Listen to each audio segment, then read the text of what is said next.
the offlane put before. And it's going to be the Darks here as the final pickup for the side Void Boys. And obviously very nice being that they are playing against, as you were pointing out just now, 3 melee cores. Yep. I do think it's really good for punishing. So for example, if the Lion or the Dazzle decide to rotate, which is entirely possible given the fact that Void Boys have a Chen, and you want to make sure that Relic has a nice time in mid, that means that the Darkseer is going to be able to punish the lane pretty heavily. Now, luckily for Sleesel, even as a melee hero, he's still Juggernaut, which means that he has Healing Word. So if he's playing it well, he can just heal himself up after the Ion Shell deals damage to him, and then he might be okay. So Void Boys, I do think that their draft kind of has to do a lot, because against Dragon Knight, Juggernaut, Magnus, late game, if we'll wreck it even an inch, you know, it's going to be pretty terrifying. So 10 seconds remaining. I mean, the wombo combo certainly there for the side of Void Boys. No thinking about that. You know, with the vacuum into Leshrac stun and then the Gyro coming in, it's going to be pretty damn scary. But at the same time, the pick-off potential of Wheel is very nice, and the push, I think it's going to be quite hard for the side of Void Boys to stop. But we'll see what happens here as we get ourselves into the second game of these 2-game series here in the group stages, and Wheel Wreck while whistling up against Void Boys here in the American TI5 qualifiers. You'll be joined by myself, Odie Pixel, and of course my good old co-caster here, Draskell. And we do of course have the stats man. And oh, is it Leperka? I'm sure it'll remind us. I apologize, stats man. Sorry, you only missed like 3 or 4 kills last game too. There's going to be a Reddit post about you on. There is. I'm sure there already is. I'm sure we've made the front page. Oh, there's a lot of heroes here. Will manage to disrupt the right person to stop the stun coming out from Goody. Well, he had that Hex skilled up there as well. Was looking for the range. But well, very nice reaction there from Void Boys, helping Shadow Demon in a position that, I guess he knew was fine. Just stood on the top. He wasn't even paying attention though. That's the thing. He was just chilling out there. There we go. Alright, yeah, it's Lurkerderp. Lurkerderp is on the stats, so shout out to Lurkerderp for the good work he's been doing here today for us. And game 2 here is indeed ready to get underway, and well, look at the massive rotation from Wheel, and Schwan just going to keep himself safe here. He's not going to get too close for comfort this time. Shrouded Castle Disruption here onto the old Juggernaut. It's not going to be able to follow it up with anything, just going to hold him back and allow some time for Darkseer to secure himself that bottom bounty rune. He will get that. Relic here for the side of Wheel is able to claim himself the top bounty rune, and obviously just coming into lane with the pooled tankers and a couple of branches, he'll have that bottle online very, very shortly. And a lot sooner than Leshrac, who has come to the lane here with the Null Talisman to help him out in the CS department. That's pretty standard to start Null on any ranged hero. Like, his damage isn't great. Like, Dragon Knight as a melee hero actually has fairly low damage as well, so I think that 747 is going to be just fine here in middle lane. But I'm more curious about how this mag is going to be able to work out. I guess he does have Skewer, but the thing is, if they're doing this, he does get caught by it, but he's going to take a little bit more damage by getting hit into the tower. So I think given the trade, that's the best thing you can ask for is the mag. Yeah, and obviously just on this bottom lane then, the fact that this Jug being supported up by both a Dazzle and a Lion, he's going to be pretty damn safe, and ultimately, even though he's against the Darkseer, he should get an impressive amount of farm. We see him already, obviously, taking a lot of harassment from that Iron Shell, and has brought him fairly low. He's coming to lane with the good old 8 tangos as well, so he's ready for the damage to be dealt by Omega. But I mean, recently, obviously, we've seen a lot of Darkseers being picked up competitively, and a lot of success as well. It's a very strong hero in lane, and a hero that's incredibly hard to shut down in the laning stage. Especially given Lion from Whreck isn't even in the vicinity. Like, he's chilling out in the woods right now behind mid, maybe anticipating a Chen gank or something like that. But it is daytime, so daytime vision means that he's already been spotted and pinged out. So that means that Omega Poner is going to be able to do whatever he wants. Like with a Surge, he can just walk away. And yeah, we're seeing some wards here in the jungle, just stopping Chen from being able to do his thing. Looks like he was able to clear out the one that was blocking this camp, if there was one anyway. So he's going to have a couple of camps at his disposal, just this large camp that's blocked up at the moment. Which is obviously not ideal for the Chen, but at least he's still got something to work with here in his own dire jungle. Top lane, Mercy please. He's getting a little bit of space, as we did see IX Mike rotate towards the rune spot. Juan's going to be there on the Shadow Demon, and we'll be able to take it, so IX Mike unable to claim anything there. Bottom lane, Derp just trying to do his best here to keep Omega away from the XP. And so far in the CS department, Slice at the top of the board, on par with this Gyro. So fairly even across the board. How's the mid lane going? Relic versus 747 and the DK versus Lash. That's a little bit of an edge here for the Leshrac, who has got the superior denies, but I guess, as you were saying, you can expect that with the fact he's got a good 64 right-click with that Node Talisman. A little bit more than the DK. We have got just a quick pause here from Relic. Hopefully we'll be able to get the game moving nice and smoothly on. And, oh, he says sorry and he DCs. Hopefully he's coming probably back. just restarting. I think if he was able to type sorry in the first place, this problem isn't so bad that we're going to have too long of a wait. So I think it'll be fine. But all lanes considered, I'd say Void Boy probably getting a slight advantage just because they have a Chen. So the Chen farms the jungle. The Lion and the Dazzle have not really contributed much of anything. For example, killing the offlaner for them is very difficult. So they would have to catch out Omega before he was able to surge away, or land a stun on him from the Lion while he was surged to negate the surge duration. So by the time it wears off and the disable wears off, then he's slow again, right? Because if you hex somebody who's surged, it doesn't do anything. Like, he's still max movement speed. I think the lane is very difficult for Wheel because it kind of demands the attention of the Lion bottom, which means that it leaves more room for the Chen to be able to rotate in the early game. So for early game, I favor Void Boys, but Whreck, again, if they can make it to the mid game unscathed, I think they'll have a good shot. And we should be able to have a shot ourselves at getting this game back underway. Now Relic has reconnected. And, well, 2.5 minutes in, I believe in the first game we've seen about 4 kills so far. So this one, both teams not really finding the potential to be as aggressive as in game 1. I guess, as you were saying earlier, probably the first time we expect to see someone come down is when we maybe see the rotations from heroes like Fly on the Chen. He's having a pretty good old time at the moment in the jungle, getting a fair bit of farm up. As expected, Omega coming in, trying to disrupt the pull here for the side of Wheel. And they're just going to give him a bit of a punch here and head him back off to his side of the map. But I don't know, at this point of the game, who do you kind of feel the laning stages are favouring, or is it pretty damn even between these two? It is Void Boys. Void Boys. For sure. Yeah. They're getting the advantage just because, again, Chen, their middle lane is still winning. Doing a lot better, actually, than the DK. So, yeah, apparently the DK is having some lag issues. Not really great for Relic, but the 747 has 7 denies, okay? And the DK has 11 creep kills, which means that he has almost as many denies as the Dragon Knight has CS, which is not good. Now, apparently, yeah, it's just Relic's internet. Something like that. I don't know what's going on, but hopefully everything gets sorted out soon. The offlaner comparison, if you just want to look at IX Mike right now, he's level 1. Ooh. The Darkseer is level 3. Okay. So again, the ability to zone heroes. And keep in mind, if the Lion is down here, they're technically committing 3 heroes to zone 1, and they're not even doing it.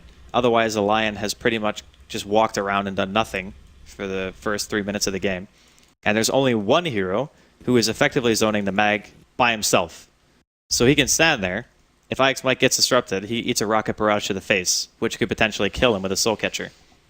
But if he notices that the Shadow Demon doesn't have any mana, he should be able to still get something out of this lane. At least some experience. Yeah, I mean, this is not a nice lane at all for the IX Mike Magnus. And I mean, as you were saying, as soon as we saw it picked up in the draft, you're a little bit doubtful on how effective it was going to be against a lane that did involve this gyrocopter. Well, nothing is really good against this if you're melee.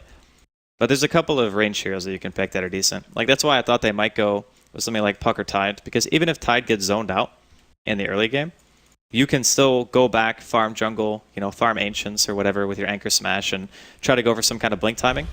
Mag has a much, much harder time doing that because the jungle is going to be most likely eaten by either the Dragon Knight or the Juggernaut because you have two heroes that actually require a decent amount of farm on your team, which means you have to farm something that they can't or won't, which is typically Ancients. But I think the Magnus pick so far has not really shown to be too effective. Well, still very, very early days, so maybe we can see some big plays coming out from IX Mike. Obviously on the Sand King in the first game, he wasn't really able to find that many. I don't think we saw a single epicenter. No, I think you're right. I don't think we saw a single one. He just couldn't find an opportunity to get one off. But maybe this game he'll be able to bring the RPs in their full force and look to take some very strong team fights for the side of Wheel. And we are just having just a little pause, Maybe he's restarting the old router. It worked for Mike in game 1, so maybe it'll work for Relic in game 2. It seems to be the go-to Fix Make sure it's plugged in. Have you tried turning it off and on? There we go. What's the so? If Mike, that doesn't work, come on, Mike, tell us. Now he's just having a little bit of chat. American Dota banter, I can imagine. it's pretty standard stuff. It's usually memes, flames, Good old combination of the two.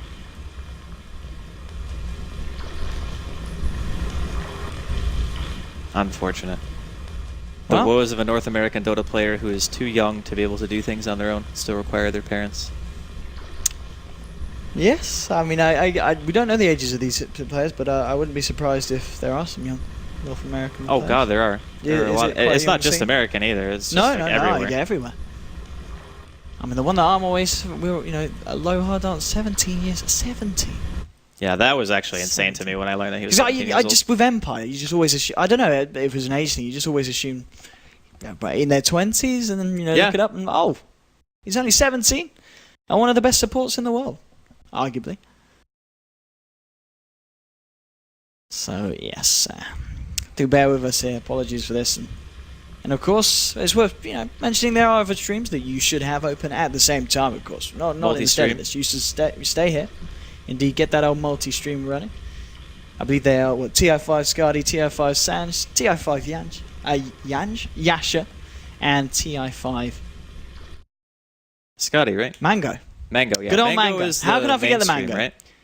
Well, the mainstream as well. The Oh, couch the Mango stream. is the couch. Mango is the lounge Yeah. stream. Sanj is the mainstream. Yasha is stream 2. And we're on stream 3. All right. But as we know, the best thing to come in threes. This is the place to be if you want to find some action-packed Dota. And I think this is the place at the moment that's probably doing the only American game on today. I think the others might have the moved other to ones are China. the Chinese games. Unless there was another American series going on the second stream on Yasha, but I don't know if Yes. that's been finished yet. So, okay. Okay. So it's Chinese games all around. Chinese games all around. So if you want a bit of American Dota, this is the place to be. There you go. And Also, just for people who are maybe a little bit confused as to why the games are on at different times, the starting time for the entire region is always on time. So, for instance, the yes. Chinese game started at Yes, 5 a.m. That's right. That's right. But games were finishing very quick, Yes. so they were pushing the games up until the region was finished. So Owen and I both woke up an hour and a half early and got here, and one of the games that we were supposed to be casted Already been was done. already done. So we're just like, what the heck? Right? Yeah, come on. They were denying us of our But American it makes Dota. sense. Come it makes on. sense to push it up if it's within the same region. Yeah. Because, of course, you can't push ahead the starting time of another region. Like China No. couldn't start any earlier than 5 a.m. So, hopefully things stay relatively on schedule for our sake, the players' sake, and the people at home. I mean, I guess obviously the fact that they were able to move a lot of the games earlier means that during the American period, I guess all the teams are just kind of sitting there ready to go. Yeah, of course. They're That's all why, ready to jump that's as why soon as in their the game's region, available. it's better to push up the game. Yes. But if you're starting something, then it has to start Yeah. at that hour. Because if we start moving everything to us, by the time we get to day 8, we won't have any games because everything will have already been played. So, yeah, we've got to stagger it to some extent. But indeed, and time-wise as well. Do you know what the time is? It's Well, I can tell. You can have a look. Yeah, it's apparently 6:28 6:20. a.m. So they're a good hour and a half into the Chinese games at the moment. And we're just in the final bit of American action, I want to say today as well. Yeah, this is the very last This series. is the last American game. Well, today. Today. Yes. For today. I think it's... There's another block on, I believe, later on either the second or the third stream. Not sure. Are you doing American again? Do you know? Well, the first one is this block, which is 3.5 hours, Yeah. according to the schedule. And then, well, technically it's going to be like maybe an hour and a half max. Yeah. And then we will be part of the mainstream. Yeah, with- today, aren't we? yeah. We're doing a bit of China. LD, That'll be God, fun. Ziori, Cinder, and you and me, I believe. And Shiva. And Shiva. I believe yeah. is hosting at the moment over on Saturday. So that means Ziori wouldn't be there because they're both hosting. No, right? Zari's not there this morning. Yeah, okay. No, Zari's not doing it this morning. So that should be good fun, Yeah. I'm looking forward to going on Saturday. But, of course, I should have worn a of course, nicer Scott. shirt, but I got out of bed in a panic. You look fine, Draskell. They You look okay. fine. When I woke up, Yeah. for the people at home, Yeah. they don't have any clocks in the room. They which don't. is That really true. bizarre. They've got the TV. Yeah, they have the TV, but They've you got a can't put an TV. alarm on the TV. No, so you I had to can't. set up a wake-up call. And you called don't have a phone. downstairs. You don't have a phone. I do so not you have a could phone. not put an alarm on your phone. Right. Okay. So I called downstairs. And I'm like, "Do you guys do wake-up calls?" They're like, "Yeah, sure." And I did it for 4 a.m. It's an hour early. Get ready, come here, 5 a.m., start games. Well, I wake up and I turn on the TV to look at the preview channel for the time, and it says that it's like 17:30. So I'm like, holy crap, I'm late. Yeah, a little bit late, because we were meant to be here At 5. At 5, but ready Right. to start. So I at 5. panic and like run downstairs. Wait, 17:30? That's what it said. That doesn't make any sense. It's 2 hours ahead of the 5:30 local in time. but that's in the afternoon if it's 24-hour clock. The morning would be 5:30, not 17:30. Yeah, but I was tired, so I freaked out. You freaked out. Yeah. So I get out of bed and I go downstairs Beautiful and I'm match like, what's run, going by the way. on? And then it shows 3:30 a.m. Bucharest time. Okay. So I'm like, okay, Yeah. that's reasonable. I go outside, gonna walk around a bit, you know. And then... Owen was just really creeps up weird. behind me, right? Because there was no coordination on this. I was just like... I basically didn't go to sleep at all. Yeah. Which at the moment seems fine. Maybe in a few hours it won't seem like it was the best idea in the world. Romania is very warm. The hotel rooms are very warm. We do have air conditioning, but it's loud. This is actually the coldest room I've been in. I love this room. Discardy. This room for a desert dweller like myself. This is fantastic. I'm wearing a sweater. You're cold. I'm I'm enjoying this. freezing. This is good old British. you know. Yeah. So A nice you're bit of okay. chill. So that's why I didn't turn the thing up or down, right? Because you seemed fine. Yes. Oh, is there that you can change the temperature in there? Yeah, it's right here. Oh. Oh wow. Well, don't mess with it. Oh, I No, won't. not this. We're at This. perfection. Yeah. Oh, with this. Oh, yeah. Yeah. They can't see this, but No, they you can't know see what it it at is. home, but I do. All right, no, looks like it's Relic nice. is back, by the way. Looks like we're ready to get ourselves back underway. And yeah, of course, a big shout out to everyone that is tuned in here and looking for some American action. We hope that this final bit of America action of the day is nice and action packed. So far in 3 minutes in, 0-0. No one yet to find that first blood. And obviously, as we said about the offlaners, Mike struggling a fair bit more than Omega this game, but understandably. Darkseer hitting level 4. Poor old Mike hasn't quite found himself halfway through level 1. Well, the right click to Shadow Demon. I'm going to force him back a mile. He hasn't got any regen on him at the moment. Did pick up the straight up brown boots when he had the money to do so, and he's going to have to head back to base on this one. That's the greatest. I mean, this is the struggle that you go up against a Shadow Demon gyro lane. Even with Magnus, the problem is you have to find a direction to skewer that you're not going to take the gyrocopter with you. Otherwise, you continue to take damage from the rocket barrage. And if you get a bad soul catcher on top of that, it could just result in your death. So, understandable that he's going to have to go back. But again, it just means the Darkseer is having such a better time. Like level 1 at 4 minutes, he's only gotten, what, 2 creeps worth of experience? Oh, and this is nice as well. Look, it goes for a little rotation and... I missed it. Radiant's middle tower is under Timing was a attack. tiny bit off. That's okay though. Like, given the circumstances, I think going for that play is fine, because the creep wave was actually very close to the tier 1 of Whreck. So, if he didn't want to try to farm that close to the tower and try to go for a sack, it is the more effective play, but he did not quite get the timing. talk about going for the plays. Ix, Mike and Goody, they're going to join forces and smoke up here. Level 2 on the line, so he has got double disable. Ix, Mike still just sitting on level 1, so they really need to find something with this, otherwise the Magnus offense is going to be greatly harmed, and it looks like they will. Leshrac is level 6, fairly tanky. Dragon Tail comes down as well with the right clicks and the skewer. Oh, it's a nice little stun. It's not going to be enough to stop them getting the kill, and first blood will go to the side of Wheel there as the rotation works out, and that does manage to bump Ix Mike here up to level 2 on the Magnus, so the rotation indeed did pay off there for the side of Wheel. That's something that I wasn't really expecting, like the rotation of IX Mike, but I guess it makes sense if he's getting nothing out of the lane. So with level 1 skewer, your laning potential is fairly limited, right? Like all you can do is run away, unless you want to try to go for a YOLO skewer or something and try to kill somebody with neutrals, but probably not going to happen. So, like you were saying, just coming out from Whreck to get themselves on the board, but they are still losing the laning phase super hard. Like a 1500 experience game difference in 5 minutes because of the Chen and the fact that all the heroes and Void Boys who need to farm are farming. Yeah, Omega coming in for a few punches here with Derp, and Derp doesn't really want to be trading hits with this. I guess he's got the heal to nullify some of it, but Omega coming out on top, bottling up as well. He wants to maybe try and go for a little bit more aggression, but nah, Derp's able to get himself far enough away, and there won't be the chase down from Omega. Mid lane still in terms of CS, how are we looking? Well, pretty even between the two. 27 for 8 on this Lesh, 25 for 3 on Relics. Just a lot of spam between the two of them. Like, you're going to have your Breathe Fire, you're going to have your Lightning Storms thrown out. Both heroes are more or less going to farm. Omega's got a haste. It's going to be the skewer from Mike, and Derp's there as well. Omega, he really wants to kill this line. There's going to be the stun coming out. Relic rotating in as well. Look at how much space he's making! Look at this, Will. They're trying. He wants to go back in. He's got the Lesh coming in. We all need to get a look at the damage being done to Dub here. Relic, he has got another Dragon Tail. We'll throw it down again. Susie throws down the lightning flow now with the stun as well. Look how low Goody is as well. They're going to find the kill onto DK. Omega surging forward with the Iron Shell. Dub's got the shallow grave. Juan just wrapping around. Oh, he gets the poison very nicely on. It's going to be a double kill as they also do manage to finish off Dazzle.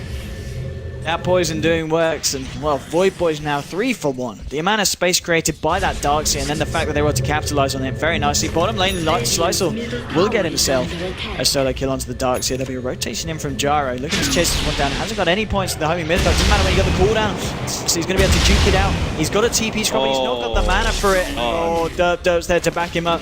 Maybe it's Mercy who's in a little bit of trouble because Goody's here as well on the line. They could look to try and kill this Gyro, and they're going to go for it here with the Hex. They're going to have the follow-up Earth Spike as well. Now with the Poison Touch, they need the right clicks from Jug to be a little bit more scared, but they're not there. Level 7 on Mercy, please. A little bit too tanky to deal with the phase boots and Akila. They can't bring him down. So very nice bit of play there for Void Boys, bringing it to 3 for 1. But then the fact that the Jug was able to get a solo kill onto the Darkseer is it's going to be very tasty for Wheel as well. He must have gotten kind of lucky, because if you look at where the Darkseer died, it was like behind a tree, and at that time, creeps were actually near him.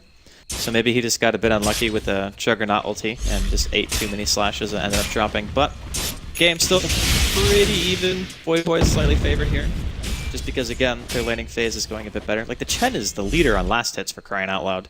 Like, Fly is just farming like a beast. He's level 7, 8 minutes in. It's pretty weird to see a Chen have this much money. Like, usually they gank, but he has just been AFK for free. Yeah, he has. He's just been making the most of the fact that this lane up top was free for a little bit. Tajara had TP'd down to the bottom lane. And, I mean, keeping his money stacked up at the moment. Just looking at his possibilities, but, I mean, would you be surprised if we see anything other than the straight-up mech for this guy? Well, they have double RD, so the Shadow Demon and the Lesh both have it. I'm thinking that it would definitely be almost caught out. 747 there mid. Yeah, indeed. Popping the old Elder Dragon form. Seeing if they can the Dragon Tail into the lockdown from men. Wasn't going to be the case on lane. Juggernaut is going to have that Omni Slash back online in a few seconds. Hasn't got the mana to use it. The Arcane's looking for the Dazzle. Yeah, very, very, very far. Yeah, Mike's finally getting some EXP. Kind of level in on the map. Yeah, indeed, level 4. And also very close to his Arcanes. We're seeing Relic looking for some action here. Oh, that's okay though, they got Centaur. Excellent. Oh, the stun! They got the lightning slate, pops the charges. They do have the troll trap, so it was a little bit messy from Void Boys, but they do end up killing the dragon at the end of the day, so it's all cool. It's all cool. Yeah, all is well. They'll be able to pressure this mid-tier 1. I don't even know if they can contest this, actually. Like, even if Relic revives and TPs to the tower, I think this tower is dead. Oh, Slicer. He's got the backup of the line and the Dazzle. He's going to be okay. The Iron Shell was bringing them fairly low. Yeah, the push of the tier 1 in the mid lane. Fortification has been used. We're going to see Derp and Goody head towards it.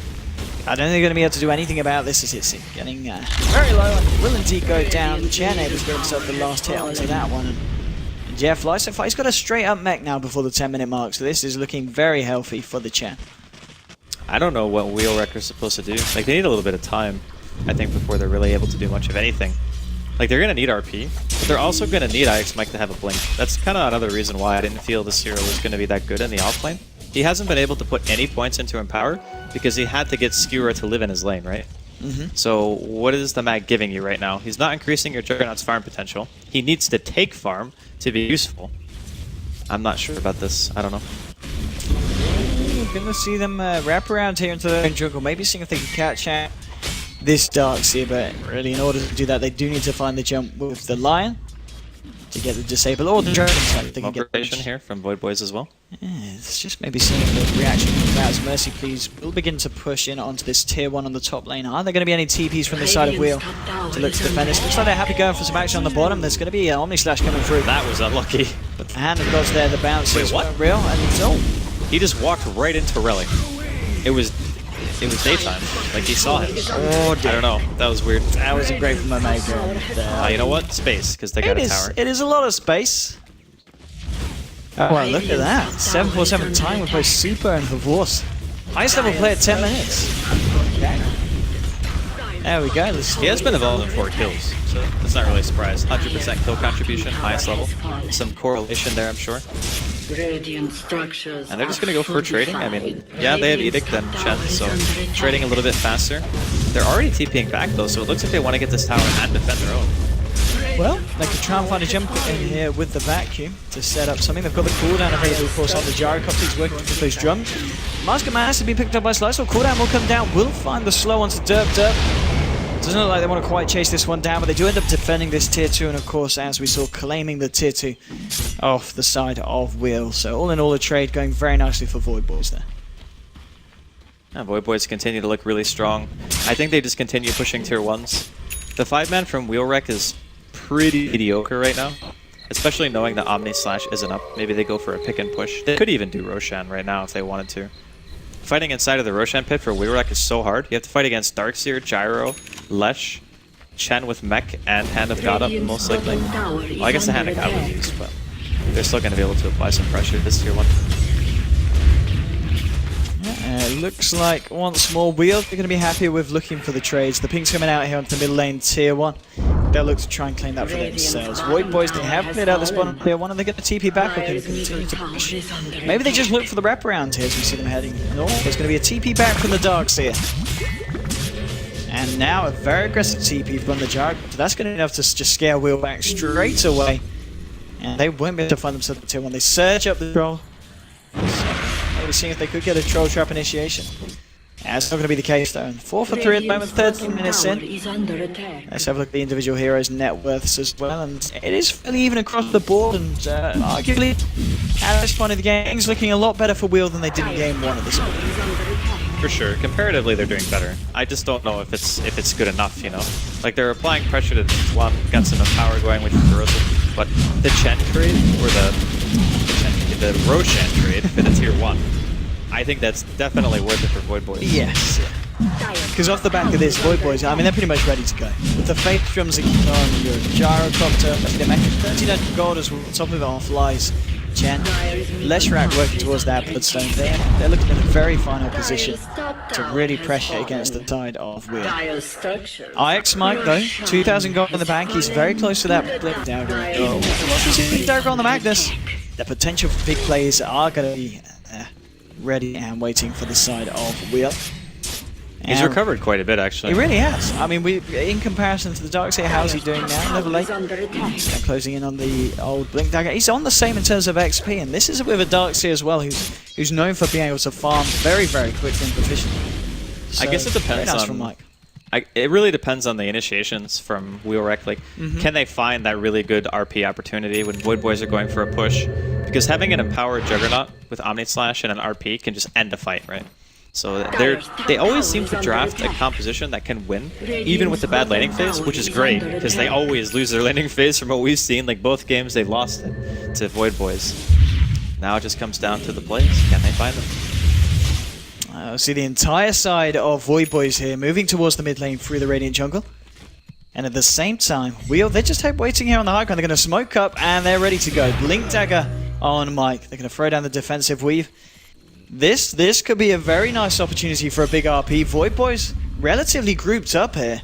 And it's a question if Mike can find this jump. Because this could be absolutely massive. They've got the Empower down as the Juggernaut. He has got the Omni Slash available as well. And RP into Omni Slash could be very nice. And of course with the splash damage from the Elder Dragon form, Slicewell's actually going to get caught out here. And if they can bring down the Juggernaut to the Blade Fury, there's your RP onto 3 heroes. And Anagon will get caught, but the damage that the side of Wheel doing, it's not quite enough. They bring down the Darkseer, the wall's being dropped though. The Mech and the Hand of God, more than enough to keep Void Boys alive. Now they're going to look to try and turn. They'll bring down Derp. It's only on a 1v1 trade.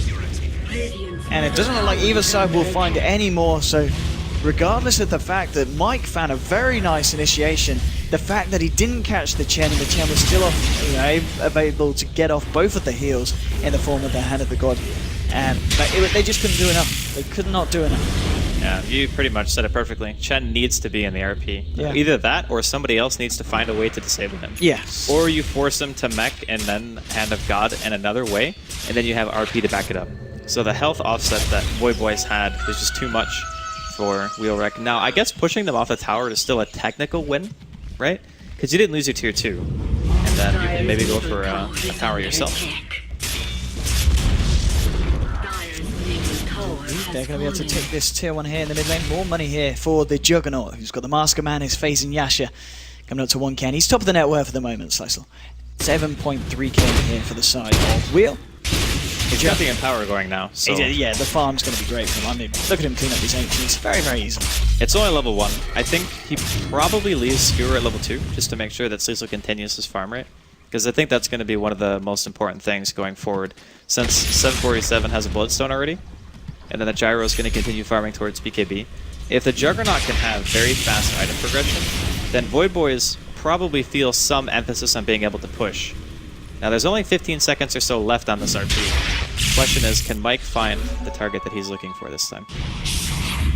Let's see what they can do here with this push. How long to the offensive? So it's going to be ready for this if they want to try and fight. They have a fortification here as well, the side of Wheel. If they want to try and defend this, or maybe they'll just look to fight from the high ground. The Ice Mike just spamming out the shockwaves. Hasn't actually got the mana here for the RP, so it looks like they're going to just let this tier 2 go and opt rather to fight at the tier 3s and the high ground push when it does eventually come out from the side of Void Boys. It is a safer bet. Fighting into an Aegis in general is very risky when a hero like Leshrac has it, because you're so tanky and you deal so much damage. So best case scenario, you get the Aegis, the Chen somehow doesn't save his team, and then they end up backing, which is still a very big investment and a risky one for a very low benefit. Up. He's got himself the medallion now on the Dazzle. Obviously, we're seeing Fly working towards that Agon Scepter here on the Chen. 1200 gold on top of the point booster. And there's one. He's managed to find himself a Glimmer Cape here on the Shadow Demon as well. Do they have a smoke? Are they looking to go in on anything? They don't have any smokes on themselves at the moment. In fact, on the career, is there one coming up? Nope, it's just going to be the BKB recipe for Relic, and that's going to mean we do now have the completed BKB on this Dragonite. BKB is a huge deal. For the same reason that Juggernaut is good against Void Boys, because magic immunity actually crushes their team for a very long time. So Gyro has gone for a tanky build. He hits for barely over 100 damage, like 120 something. It's not really that scary. Even the Juggernaut right now hits significantly harder with just having the Mask of Madness and the Yasha, due to the fact that he has Empower.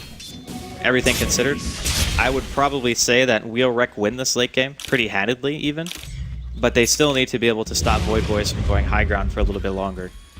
And Void Boys do still hold the advantage. Aegis is faded, which means Roshan's going to be up in around 5 minutes. Smoke here from Whreck, see what they can get done. Let's see what they can do indeed with these RPs. Can Mike find these beautiful jumps in? It looks like Void Boys at the moment hanging around this bottom lane. They are going to all be here, so the side of Wheel, they're heading in the right direction. Question is, are they going to feel confident to follow it through straight into the lane, Void Boys?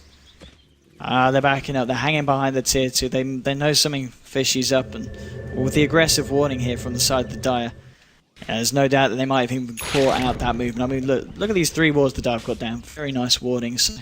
It's going to be very hard for Wheel to look for smokes, especially when they do it from outside their base, as they did just then. And Goody's going to be able to find one of these Observer wards at least here. That's a fresh one too. That was just place. Definitely a good catch out there. When you're at this stage in the game, one pick, or maybe a hero even gets forced back to base, you get more map control, maybe you get a Roshan based off that. A lot of very small things can impact the game in a very large way. So for example, they de-ward that ward, which is just placed. There's a ward inside their jungle that's fading very soon. It has 10 seconds left. And when that's gone, then Void Boys have no vision of the enemy jungle at all, which means if they want to smoke, it's super high risk, because they don't know what they're walking into, which can change the way that the players actually think about the game in general. Like, do we want to actually go and try to end now? Do we want to farm? Because the farm game is not going to favor them. Like, no way. You're not going to be able to keep up with the Juggernaut. No, not at all. In fact, the Goody now on this line, 20 minutes in, he's got the Blink Dagger available as well. So you're talking about how you might need to look to pick off and control the Chen in these fights, especially if you don't catch him in the RP. Now they're going to have the capabilities to do that with the Lion. He's going to be able to blink far and past the weakness and look to lock down the Chen himself potentially. Now with the push from Wheel coming in on the bottom lane, they should be able to take this tier 2. A little bit more gold in their pockets, and Mike just hanging in the tree line, just seeing if any kind of reaction is going to come. Still looking for his next RP usage. If they fight outside the base and win in a big way, especially if the fight's taken Well, it has to be taken right before Roshan spawns, actually, so still a little bit longer. We don't know how long the Roshan timer is yet. It said 5 minutes, but that's just a ballpark. We'll know the exact time here in just a second. But I like their positioning. They're pressuring the map. It is kind of obvious, though. Like, right now, Void Boys, they see the top lane pushing in, they see middle lane pushing in, and no one's being ganked, so it's pretty obvious that they're all going to be standing bottom. I don't know if trying to go high ground's the call, though. This is like, this is pretty YOLO. And they're going for it with the Master Man spot. They're going to go straight to the tier 3. Lightning will come out. Zron just getting out some of the poison. Trying to get them to fend themselves off. But They got a lot of damage on the tower. yeah, this Void is... Boys don't have everything they need to fight yet. They do have a blink on the darks here. The pushing power of the Dragon Knight is not something to be underestimated. Yeah, well, the tier 3 is going to do a wall and cooldown drop, but it's not just going to catch anyone. Slice everything. He's going to get the ultimate coming down with the Demonic Purge from Shadow Demon, but it's not going to set up anything. They can actually go again, I think. Yeah, with all those ults down. Yeah, The wall lasts 45 seconds, so they'll have to wait it out. But if they can even get the tower, I think that's still a huge win. That is looking very good for the side of Will. I mean, if they get a Rex 22 minutes in, I guess the side of VB, they do have wave clear for them. Yeah. I mean, they can deal with a lane of super creeps at this stage, but it's really not going to be ideal. Top lane, we saw Fly just pushing out the lane with the chain creeps and was able to get him right up to the tier 3. And it looks like Will, they're going to back up now. They don't want to try and fight up in that same position yet again. Just checking out Roshan, which has not got too much of a sizable respawn. Just 1 more minute to go before Roche is available for the sides. Getting the tier 3 and being able to back without losing a single person, that's huge. Roshan, though, going to be up in 60 seconds. I feel like we'll know this. They have 4 members of their team sitting in the jungle. Sleesel's going to have to make his way towards the pit as well if he doesn't want to get caught out. Oh, the smoke! Oh, Mike! Oh, what a blink. And he has a haste, so he'll definitely be able to run this one off. I mean, do they try and re-engage here? Do they double back into this one? Well, they don't have any smoke, so they're going to have to kind of YOLO in, I think, to be able to find anyone. But there is now a level 3, maybe almost level 4 in power. What level is Mike? Okay, it's been 9 for a while, so he is close to 10. I mean, the more levels on Empower actually make a huge difference in these team fights, because if you hit multiple heroes with RP, that cleave damage means a ton, especially when you have maxed out crit on the Jug. There we go, there's the smoke, but indeed this Observer They ward, just passed one out. yeah, this caught them all off. So they know that we're looking for some kind of aggressive play, and well, we see them back off behind the tier 2s. I think it's okay, though. I mean, there is a Ursa in the pit right now, or a Hellbear Smasher, rather, scouting for Void Boys, so they're going to know when Roshan spawns, and they'll also be able to know exactly when we'll go in. Now, they have Healing Ward and Dazzle, so they don't have to commit really that much to being able to do Roshan. And looks like Void Boys are going to get fully pushed back into the base. So this smoke really only serves a positional purpose, and the fact that they also dropped a ward behind the tier 2. Radiant's bottom tower is under attack. They also have a smoke from Void Boys. They'll probably, well, they almost certainly will pop it. Yep. Here we go. They're going to look to fight here. They know that Roche is, as you said, is indeed up, and this is they gonna had be the full fight. vision. This is such a good fight for Void Boys. They see everything. They see him go straight into the pit, and well, the cooldown's going to get dropped, and it will connect on the Dub and Slice, or Dub gets blown up straight away. Omni Slash will come out from Slice, but now that he's going to turn that attention towards, there is an RP coming out, but again, Hand of God is there to back up the side of Void Boys, and now Void Boys, they're looking for a cleanup as Obscure as well, but they've lost the Magnus, so they might lose more as well. They're going to blink forward here onto the Dark Tier. Oh, he's going to get Dragon Tail. There's going to be a nice stun holding them back. Susan looking for the slow with the lightning, so we'll find it onto the Dragon Knight. He's going to look to TP out. Can they stop him? No, they can by killing him. That's going to be a double kill for Lestrak. And all in all, a very nice fight there for the side of Void Boys. And again, just the fact that Fly's there with the mech and the Hand of God every time after the initiation from Wheel. That fight was so unwinnable for Wheel, though. Like, if you saw the warding, they watched Wheel run exactly into position. They knew what was going on. They were smoked high ground, and they smoked inside of their base. So the ward behind the tier 2 didn't even spot the smoke. It was just very, very nicely executed from Void Boys in general. They get a free opening on 2 heroes. The Juggernaut is forced to use his Omni in a position where it basically gives him nothing. Like, he didn't get a kill, he was dealt some damage. And then after that, Mike's RP didn't matter. He talked about the Chen. And now Roshan Void Boys. Indeed, with the Aegis under their belt, they could go and try and at least finish off this final tier 2 from the side of Whelan. Well, looks like Mercy's going to head himself down there to pick up some farm. How are we doing in terms of Aghanims on Chen? He's got it done. So we do now have the Axe Chen on fly. God. Aghanims mech 26 minutes in. This is a really farm Chen, actually. a lot of Chens will be able to push lanes out and, you know, contribute to fighting and such and gank and all that stuff, but Fly has taken a lot more of an aggressive farming role this game than I've seen most players. Still worth to note that the Juggernaut, still sitting at the top of that board, picks up the ultimate orb, heading to the side shop. Is he going to look for, would you imagine, just a straight up Skadi on top of the SMI for this build? I believe so. Yeah. I mean, you could disassemble, I guess, and go Magna, but it seems kind of weird because you just have like a random Sage. I guess you could make it into a Silver Edge, though. It's not... Actually, it is pretty terrible against Void Boys. It doesn't disable anything really on their team. So yeah, I'm guessing Skadi. It synergizes well with the stat build. Or well with Magnus. Like, stat builds are good with Magnus because base damage is through stats, right? So you get like 25 from Skadi plus 50%, so you get like 37.5 damage instead of just 25. Skadi. Oh, vacuum onto 2 with the wall as well. Relic's going to just look to TP out directly. There's going to be a little bit of a chase down here. Derp's got the Shallow Grave, and he'll look to TP, and it doesn't look like they'll have anything to cancel that, so... Both heroes on the side of Wheel being able to escape. Top lane, bit of space created. Slice will bring the tower low. Fortification comes out. He'll just TP away. And that tier 2 will almost certainly fall very, very shortly for the side. But still, 4-9 between these two sides is still arguably very, very close. This game could certainly go either way. And in terms of XP difference, alright, it's a fair bit for the side of Void Boys. 10,000 and 10,000 for Void Boys. So they have got a fair lead, but I don't think this game's not yet over for Wheel. Oh, definitely not.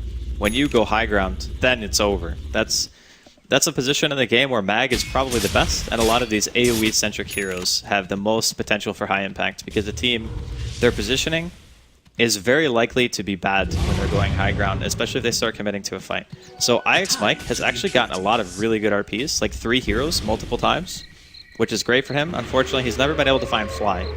That's the one hero who kind of screws him over. So if you get RP'd, but then they immediately all get mech'd and use Hand of God as well, suddenly your RP doesn't really feel that effective. So until Sleezel deals enough damage to be able to kill through that Chen's heal, they're going to have a little bit of an issue. So, I mean, obviously with the progression he's having so far, and with the Empower from Magnus, there will be a point when he has that kind of damage. Yeah, I mean, he's got Skadi now. Yeah. So a Skadi does give him a little bit extra damage on top of that. If he wants to go back for Basher, which I think would be good against the Gyrocopter because he has BKB, he could go for Butterfly. There are a multitude of options open to him right now. Dazzle! Yeah, Aegis is only going to be available for the side for a couple more minutes. And Flesh still with that one available. Let's see if Void Boys do want to try and fight with it.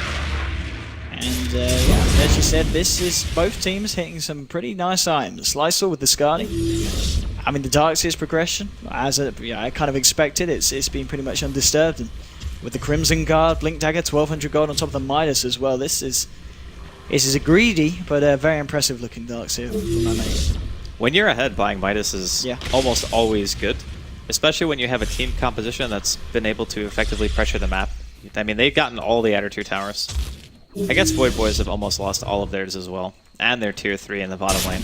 But I think that was just kind of a YOLO play by Wheel that ended up working out very well, just because Dragon Knight is so good at being able to go high ground when the enemy team pretty much relies solely on magical damage to kill you when you have a BKB. So I do think that Wheel Wreck's lineup is going to be getting stronger, where Void Boys might be starting to teeter off a bit, but not by much. Top lane, the creeps going right up there to that tier 3. And the TPs do come back. And Chen, obviously with his axe, taking down some of these ancient black dragons and asking them to be part of the cause and the struggle for the Chen. But 30 minutes in, 9 for 4. This has been a pretty kind of peaceful game. We've not seen a lot of action between both sides. There was pretty much we had that one fight by the Roche Pit, but other than that, both sides kind of content in letting each other just get on with it. As you were saying, you feel at this point of the game certainly favours the side of Wheel. Well, it favors them in the sense that if it keeps going on like this, like passively, I think their farm is more effective for the team than what Void Boys have. Now, a position 1 Gyro isn't bad, but he's not building a ton of damage. Like, he's going Skadi, he has BKB and drums, but he doesn't have the use of Empower. So going for this statistic build is going to make him super tanky, but is it actually going to make him be able to win the game and deal enough damage to kill the Jug? Because the Jug's item progression is still staying at least on par, maybe even, he's got more net worth than the Gyro. So he's around 3,000 gold ahead, tiny bit less. I just feel that if it goes this way for another like 10, 15 minutes maybe, you're going to start seeing a change in how the game is played out. Okay, I mean, well, they know that both the Lion and the Magnus are here with this Reserve Award. And they're going to try and go for it here. 747 with the yours, and there's actually going to be an RP straight away from Mike onto Lesh. It's going to be defensive disruption for Dran. But they're still going to find the follow-up stun onto Suzy. Glimmercape's being used, and the Lesh is going to be okay. And now either side of VB look to try and fight and chase this one down. They're going to find Goody here, almost certainly on the line with the poison going down. That's going to be one kill there for the Shadow Demon. It looks like Sleeth's a little bit too speedy here with the S&Y and the phase boost. Will be able to get himself out. And Void Boys, they're just going to TP back towards the mid lane and look to push them away. So another kill on the board there for the side of Void Boys. Just catching the side of Wheel a little bit off guard as they weren't expecting that vision to be there for the die. Well, the Glimmer Cape as well. They glimmered the Whreck as soon as he got stunned, which means that there was no Omni. The Omni would have killed him almost 100% because the Lion still had Hex. So, because they don't have protection. As we also see Gyrocopter get kicked off here solo. That's a big kill, and well, we're going to see Darkseer come in. It's got to be, this guy is packing a punch, this Juggernaut. Yeah, he is extremely farmed. Highest CS in the game by a pretty wide margin, very high net worth, also solo killing the core of Void Boys. I'd say that's keeping them in the game. And he did opt to go Basher, by the way. It's going to be very difficult to stop Sleesel if he continues this farm. I'm obviously looking at the farm at like the Whreck as well at the moment. 747. With the point booster now top the Bloodstone 12 charge. Does he go for the Agnums, or do you think we just see a straight up Octarine? What seems to be more popular on the Wrecks nowadays? Octarine makes you more tanky, so I think he'll probably opt for that. Although there are two heroes on the side of Wheel who can actually just completely stop taking damage from magical sources through BKB or Spin. So either is good, but I think maybe Octarine here. Relic on top of his Maelstrom and BKB. He's got 3,000 gold. So he's going to be very close on getting his next item, which I imagine at this point would be just the completed Mjolnir as his next bit of progression. I think he needs to be more tanky. I think he just bought Maelstrom because the game is being played so passively. Yeah. Like a lot of the time when a player feels like the game's going to go on for like 15 plus minutes, they just buy an item that allows them to farm at that point so they can get to another item and then have something that allows them to farm if the game continues to be played passively. Because if you look at it from that perspective, they're fine with that. Okay, yeah, we'll farm on our DK, we'll farm on our Dragonite. Good luck killing us late game. And then we also have RP to follow that up, and Dazzle Weave, which is fantastic teamfight utility and Alliant. So I do think that Void Boy will eventually want to try to end it. I don't think farming on a Gyro when he's built nothing but tanky items is going to win you the game. Okay, I mean, what you'd expect now as his next item. How far is he actually off the Skadi? Does he have anything on waiting on the Courier? He had an Orb of Venom earlier. Yeah, just an Orb of Venom, so he's still a little bit of money away off that Skadi, so certainly in terms of farm compared to the Jug, he's quite a fair bit behind. Obviously expected, due to the fact that Slicer has had that boost from the Empower from Magnus, but still, very impressive stuff coming out from this Juggernaut. 2.5k, he's closing in on, I guess, would you imagine he'll just finish up the straight up Abyssal, or does he need to look for something else first? Butterfly is great for him, but he would have to sell his TP slot to be able to buy that, so I think he'll probably just finish Abyssal. So if he were to buy Butterfly, he'd have to buy bots first, right? Which is a huge investment. So you'd have to buy bots and then a full Butterfly to be able to utilize the inventory slot. So I am leaning towards Abyssal in this case. And it gives you a huge amount of damage. And it also allows you to guarantee disable either the Chen or the Gyrocopter during a fight, which I feel are high priority targets for him. Things were coming out here, and Mercy just waiting at the secret shop with his buddies. It's going to be the finished Mjolnir on the Dragonite, so he opts for just getting it full out, done and dusted. I guess with BKB and just having the 20 armor, he feels like 1700 health is enough. And his BKB duration is very long anyway, so he's got like a 9-second BKB. And during a team fight, the Mjolnir proc can be very good. You put it on the Juggernaut or yourself, or maybe, whoever else is getting focused. But those are the two heroes who best utilize the buff because of the tankiest. So that way you have the highest chance of getting the full duration. It can deal a lot of damage to a team that doesn't have mid BKBs, or even a pipe, because Darkseer went for Crimson Guard. And the only person who has BKB is Gyro. And I don't think that Gyro can even touch the Juggernaut at this point. Like, it's just not going to happen. So I do think that Whreck are still in a very good spot. Mjolnir does make you farm faster too. So if he wants to continue this passive game, you're going to be fine. Like, finishing up the Maelstrom, or the Mjolnir even, is not a bad choice at all. And also worth noting the Darkseer. He has got that Void Stone on the Courier. He is just 700 gold or so away from finishing off a Cypher Vice. I mean, this guy oh wow, he's farmed. Jesus. Is incredibly farmed. 35 minutes in, making your way towards an item that big. Like, getting a Scythe off can be the difference between that Juggernaut getting killed by, like, a Soul Catcher and just, like, burst damage, and then the Juggernaut being able to get an ulti off during a team fight with a max level on power, and then all of a sudden everyone's dead. Can be really bad news for you. So the Hex is going to be fantastic, for sure. He already has Blink on top of that, so it's a guaranteed hard initiation. Yeah, absolutely, yeah. He can get himself right in there. And apologies for that pause, we are to get the game back on its way. 35 minutes in, tense fight between these two sides. On the grass, it's around the 12k in terms of XP. And just over the 10k in terms of net worth here. Favouring the side of Void Boys at this point in the game, but 35 minutes in. Talking about the fact that this passive stage is working a little bit of a wonder for the side of Wheel. And Wheel has very much still got the chance to take this game. A lot of it down to whether they can find their big plays with Ike's Mike on that Magnus with the RP. Roshan's up. There's actually one person top right now, and he does not have bots. So if they saw him pushing the wave, they might just go straight for Roshan. Oh, nice creep scouting here, though, from Fly. He's got one in the pit right away. Oh, they're going to go anyway. They're like YOLO. Yeah, but the damage is pretty high from the side of Wheel. The question is, can Void Boys get here in time? It doesn't look like they can. Are they going to get there? It's already below half. Maybe close. I think he's just going to get it. Look. There's cheese, though. Somebody needs to pick up the cheese. Yeah, that's it. Aegis going the way of the Juggernaut. Cheese will go to the DK. And now the side of Void Boys. They want to try and fight into this cooldown. There's going to be an army onto 2. And there's going to be the Hand of God though coming from Fluff. They're trying to fight back. There'll be a vacuum. And now the wall's being dropped in the midst of it all. Omni Slash has come out. Dirto getting low, but he's shallow grades up himself. He will go down here almost certainly. It's been a 2-for-2 trade so far. Relic's also getting low. Susie doing so much damage on the Leshrac, finding himself a double kill. They have got this Aegis round 2 for Sliceal, and he's going to move straight in onto the Shadow Demon. Will kill him. Now looks to clean up. Maybe find Susie as well. The stun from Leshrac will find the Juggernaut. Ike's Mike going up, but look at the damage this Lesh is doing. Ike's Mike needs to get himself out of there, and Sliceal getting a triple. The creeps, run, dude! Oh my god. Okay, so Edict doesn't stop when you die. So he was tanking Edict and 2 Ancients that entire time. So come on. the Darkseer just blinks back in and kills him. That was...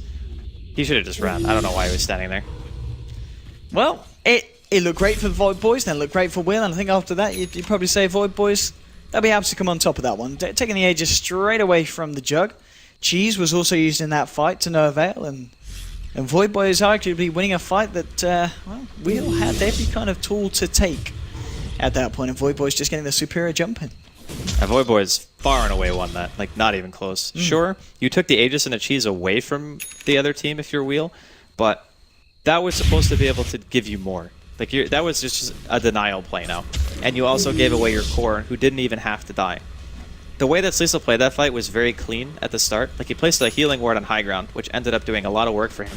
He loses Aegis, he gets 3 kills, and then he dies to random Edict damage and Ancients because he lets the Darkseer blink back in when they even had vision of the area. So it was really good at the start, kind of sloppy at the end.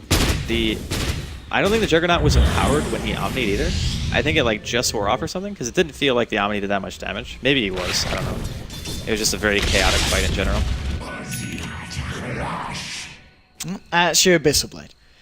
So now that this Jug he's certainly packing a punch. 21,500 net worth in the game at the moment. That's a good 3k or so above that of the Leshrac, the highest farmer on the side of Void Boys, who has now got that finished Doctrine done, and he's got 10 charges on the Bloodstone. But I don't know, man. I don't know which way this one's going to go. We've seen both teams have the potential for team fights, but it just seems that Void Boys have a slight edge against the side of Wheel, and we've yet to see a super convincing fight from the side of Wheel come out.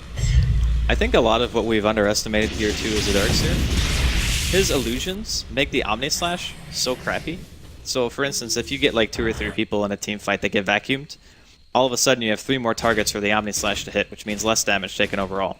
So you're really, really relying on Empower to be up on Sliceal like 100% of the time. So even if his Omni isn't hitting a hero, maybe at the very least you're still cleaving some damage.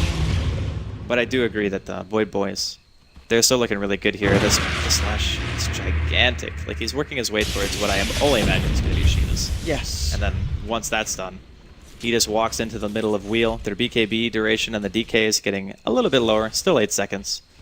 So he's got a couple of good fights left in him. And then they just have to wait for, I guess, Mag's Refresher. That's like the next big item for them. Because right now he's got Glimmer and Force and Blink, Yeah, which is good. He's going to be a long way from it.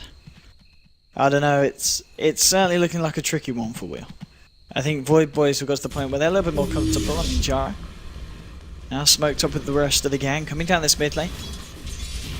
They're going to reveal. Ooh, no, just looking to clear it out. So the side of Wheel know that there's at least a Whreck around in this area. The question is, do they come looking for him? Like, keeping themselves pretty much high and mighty in their own base here, and it's just the Jug coming out. If they catch out the Jug here, which with the Scythe, it looks like they will. They've got the vacuum slow as well, and Slicely, he's got nowhere to run, and the Juggernaut just a little bit far out on his own there in the mid lane. They'll force his buyback and then probably go back, I think. It's still very scary pushing into an RP and a weave if you do have the Juggernaut alive.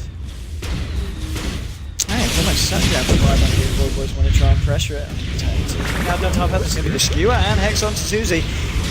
The armor ticks down as well from Weave. The Omega Darkseer has dropped down the wall here between the racks. That's going to allow them the space to find the tier 3 at least. They're going to be able to force out the fortification. The buyback has come out from the Jug.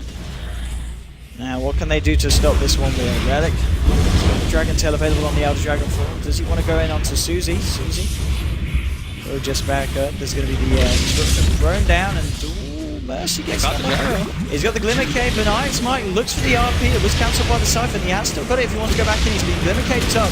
Jaro comes up onto him, then the EKB. Omnislash comes through, and with the RP, a lot of damage being done to Void Boys. They've lost 2 heroes, maybe they lose more. They're going to be able to find the Gyrocopter, and Slicer finding everyone but the Darkseer. Now Omega, he's got to run. He's the only one left alive here on the side of Void Boys.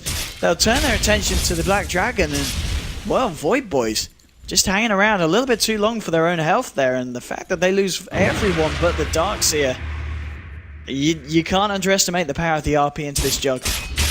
Well, that was a really sick play from Mike. Like, he ran out of range, he glimmered himself, got back into the fight. Really sick RP during the Omni, right?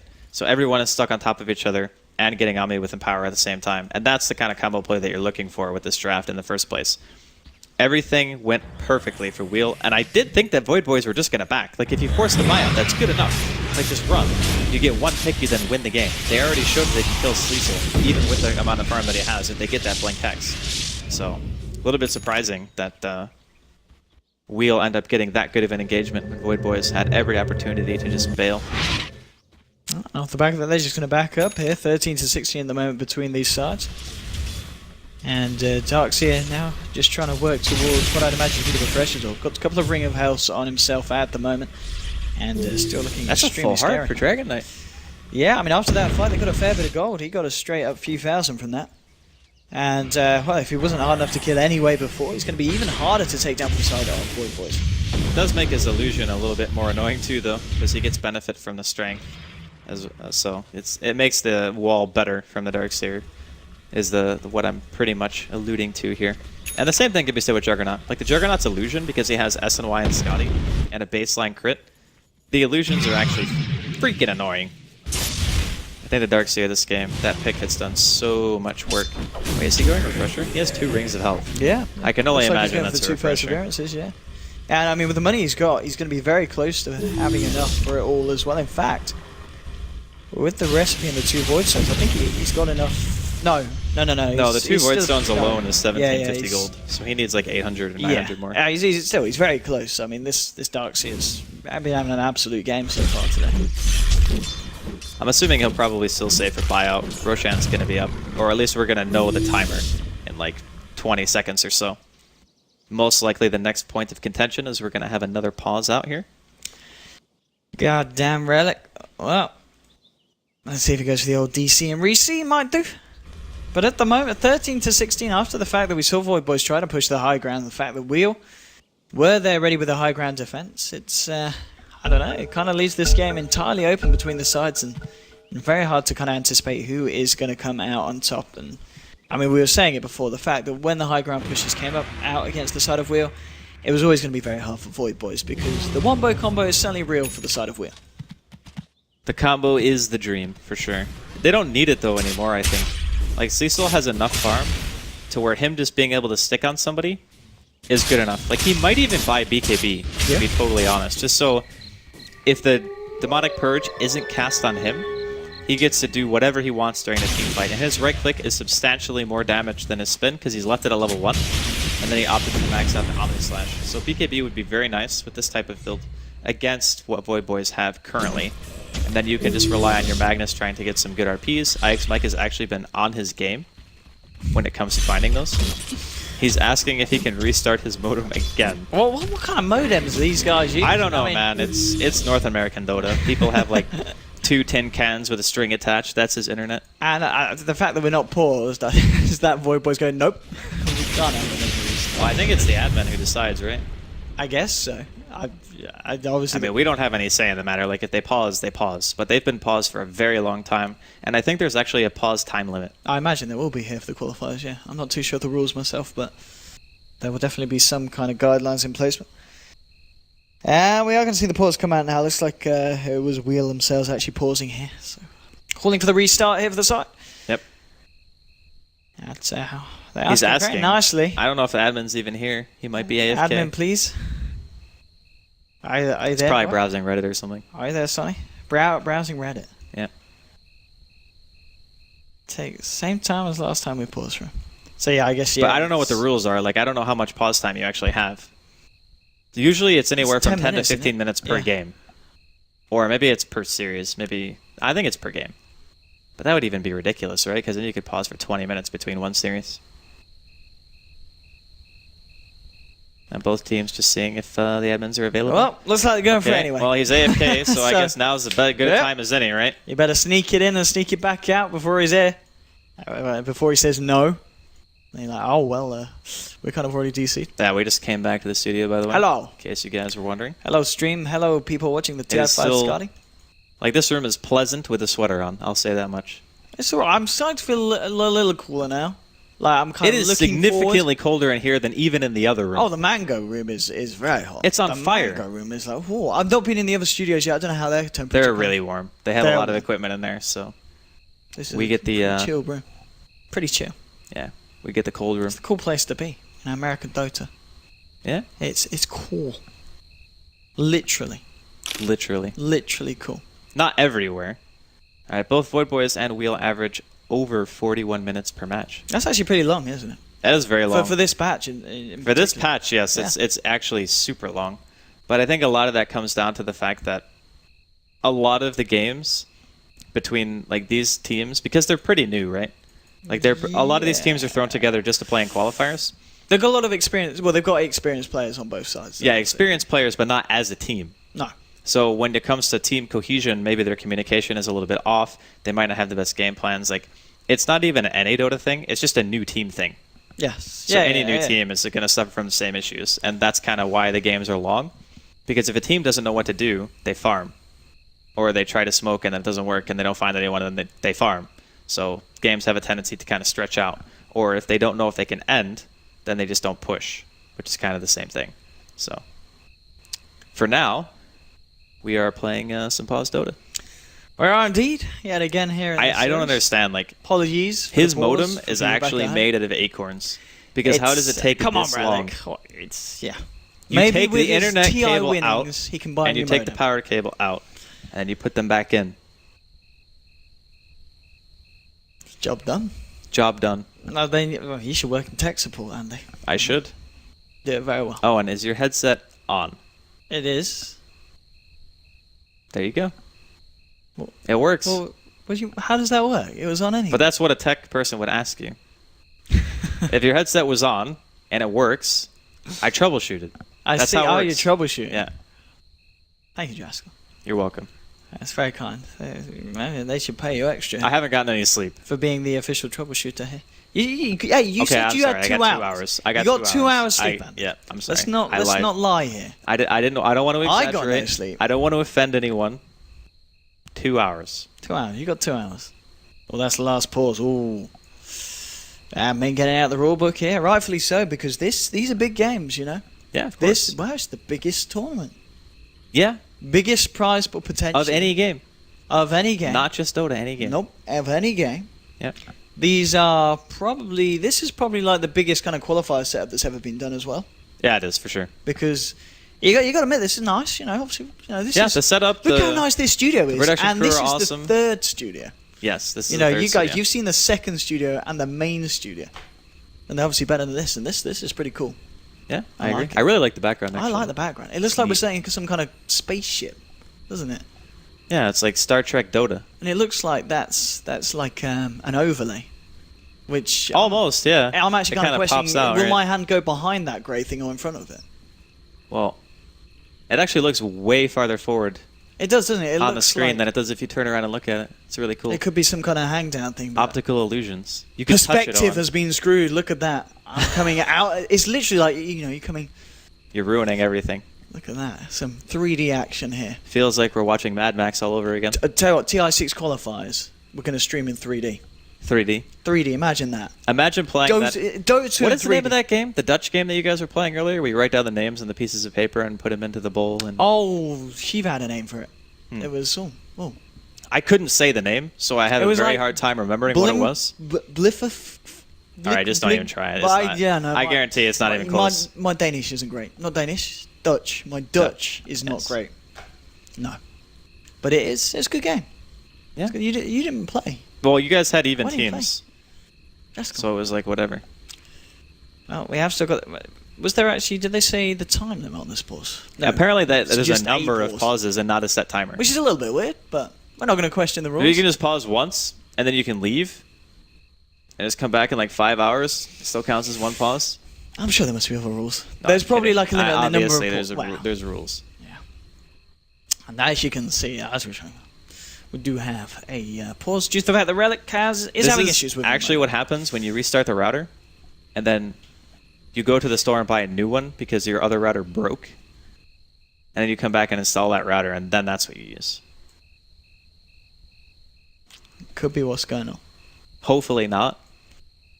Hopefully you can like hold out for this game and then for tomorrow's games. If Wheel are playing again, I'm sure there will be. I don't think they played that They many should games. be. Will no, yeah, I'm sure they've got some more games. Because I Will. don't think the NA qualifiers are done, so there's still like Yeah, after yeah. this series finishes, Yeah, they there's get, still they four get, more series to be played.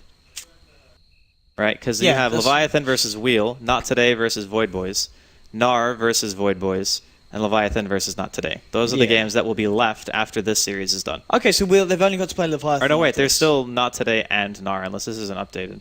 Let Yeah, me that's refresh. live. Yeah, that's done. That's live. Okay, so Yeah. that's done. So Nar 2-0'd. So Not we're Today. literally just doing this. Yeah, so final there game. are only 4 more series. North American region. They're doing good at the moment. Look at that. So Certainly they've got are. what 5 wins. Very much top of the board. Who's second? Go up to the groups. Let's have a look at the actual rankings. It's Void Boys. Okay. They haven't played nearly as much as North American. No, this Rejects. is round robin standings. Right? Or Yeah, is that yeah. what this is? This is the round robin. This is the round format. robin, yeah, okay. for this group. And then who's at the top of the other group at the moment in Mouse Sports. Mouse Sports and Complexity? I think they were the No two real teams, surprise, yeah, to be honest. that people expected there. Yeah. Interesting, of course, the Unknown. They've won a couple of games so far, and they, of course, are the team that qualified from the Opens. So They actually haven't lost a game. yeah, According to that. doing But pretty who good. did they play against? So they played against... Wait, where are they? They played against eHug. Okay. Okay. And then Mouse and Complexity actually split their games. So 1-1. Complexity 2 at Root, and then Mouse 2 at eHug. So I think everything is... maybe the more surprising factor is Mouse lost a game to Complexity. I would think between the two that Mouse would have been favored in that series, like maybe even 2-0 favored. But again, there's been a lot of games on today, so it's hard to keep up with every single one. Oh, there is. And I think, to be fair, a lot of people were focusing on the Chinese qualifiers because they were the ones I think that were a bit more volatile. Like you didn't really know what was going to happen. That is true. Yeah, I think that's kind of been the central tension. Obviously, when it gets to the knockout stage, I think regardless of which qualifier it is, people will be a lot more interested in. Yeah, Because yeah. that is when, you either make it or break it, big time. So, but obviously, group stages. There's a lot of American Dota players, and I'm sure that they would rather watch their own scene develop than the Chinese scene. Maybe not. I guess Nobody knows. No, I think a lot of people have a tendency to just enjoy really good games, Yeah. regardless of whether you're from Europe, China, C, Yeah, absolutely. NA, doesn't matter. But that could just be my perspective. Because I personally never, like when people ask me what my favorite team is, I have a really hard time answering the question. Because I don't attach myself to any one team. No, you're just, I just a fan really like the games. of good Dota. Yeah, Yeah, of course. that's the best thing to be. Yeah. All right, here we go. We're Relic, good. he's back in the game. He's back. Which likely means his router is not on fire anymore. He's put it out with water, so likely he's going to be electrocuted or something. There we go. Let's see know. if it holds out this time for Relic, his modem. Right, we're good to continue. So, yeah, I mean, 30-60 in the moment. The fact that we're 45 minutes in, this is... I can't remember the last time I saw a game this passive between the sides, because... I can't remember a game that was 45 minutes playtime with 45 minutes pause time. Absolutely. And, I mean, Dazzle at the moment, top of the Solar Crest, 2.3k gold. He's fairly wealthy. Alex Mike, he's coming up to 4,000. He's yet to start building towards his next time. We obviously do expect it to be potentially that refreshes up, as we are used to see the Magnuses developing. And Darkseid talking about the refresher orb, he's got enough. He's got that first perseverance, he's got the Void Stone to top up onto his Ring of Health, and 2.7k gold. More than enough money there to finish off that recipe for the item. He needs like a 600 surplus though. You can't just buy that. Yeah, because you then want him to have buyback as well. Yeah, so when his surplus gold hits 1875, which I think is the refresher recipe, then he'll be good to go. Oh, and well, Void Boys, they're smoking up into Roshan. Oh, they're going to know that they're doing it though, Wheel. They've caught the Shadow Demon on the outskirts. And it's going to be enough to spook Void Boys back out, and they'll look to maybe go back in a different time. But Roche is indeed up. I'm sure both sides will want to have a look in at getting that Aegis and Cheese off. A BKB on the jug means that winning a team fight for Void Boys is going to be so difficult. Like, this gyro still does no damage. Like, hitting for 200? Meh. Like, the Dragon Knight hits for 300. The Juggernaut hits for 400. They have baseline crit. They have Omni Slash. Like, their teamfight utilities at this stage, I feel, are just better. Now, how are they going to play around that? Well, they can go for the Darkseer pick. Maybe I'm underestimating the potential of the Refresher, but Omega can't buy it yet. Like, he needs to have buyback and Refresher. But he's close. He actually, if he gets some creep kills from this, he could buy the Refresher and just go YOLO. Well, smoke up from Wheel. Can Mike find the jump that they need? He's still yet to spend that gold. I'm just going to be interested to see what he picks up. You'd imagine it's going to be the refresher orb from Magnus, wouldn't you? On top of the 4-staff blink and Glimmer Cape. I would imagine so. It's going to cost a lot of mana, so he might not have the capability of using everything, like items and skills included, but a double RP is good. If they can find Fly, that'll be a great start. He's going to Glimmer Cape straight away, thanks to the Shadow Demon. He'll just back himself off it. They want to play it very careful here, the side of Void Boys. One quick cheeky pick off for the side of Wheel could mean a potential favourable team fight going to them as well. As you see Void Boys grouped up around the secret shop. The side of Wheel, they're already into the Roche pit here. So he's still coming out. He doesn't want to stick around in there. He's very aware that Void Boys will be looking to fight into this one, but I don't know, man. As you said, this is going to be fairly hard for Void Boys to try and take, with the fact that this DK, the DK and the Joker are both looking incredibly scary and incredibly tanky at this point. Can Wheel find the team fight? If they win one fighting at Roshan, I actually think that Void Boys just lose the game. Oh, wow. I mean, they're very farm, but the problem that they're running into is they don't have the damage sources necessary to kill the cores on Wheel. So, for example, killing the Juggernaut without magic damage is impossible for them. Like, they need the Blink Hex initiation. They find the Hex onto the Darkseid, but he's already surged himself, so not quite able to catch him out. Maybe they'll look to try and go here on the bottom lane now. There's a Solar Crest picked up on your Chen as well for the side That's of really Boys. big. That's really big. Because there's already a Talisman of Evasion up on Gyro. So you can put the Solar Crest on the Gyro, so you get the double evasion. And then you also have bonus armor.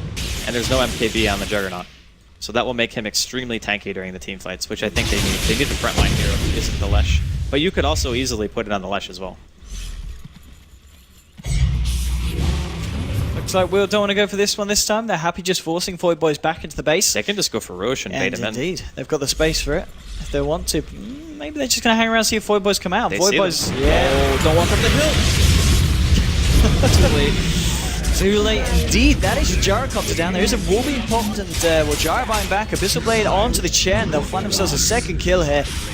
There's going to be the disruption onto Derp. Maybe they can finally get a return. Derp just popped the Shallow Grave. Will pop down a Weave that will catch out Mercy and 747. Dazzle will lose his life, and it ends up being a 2-for-1 trade with the fact that Gyro buys back, and Dazzle's actually going to buy back here, worried that the fight could kick off at the Roche pit, and that is assistance maybe needed. Mid as well. The creep rate is slightly massive. I think that's why he bought back. Because the Juggernaut can solo Roshan easily. He doesn't need any help. But It's more a matter of they force the gyro to buy back. So if they do go for Roshan, Wheel still have Omni Slash and RP. Like, keep in mind, they didn't use any ultis for that. The Juggernaut, or the Gyrocopter, just walked into a really bad position. And then he got picked, forced to buy out. Ulti still available on Wheel, which is a huge advantage for them.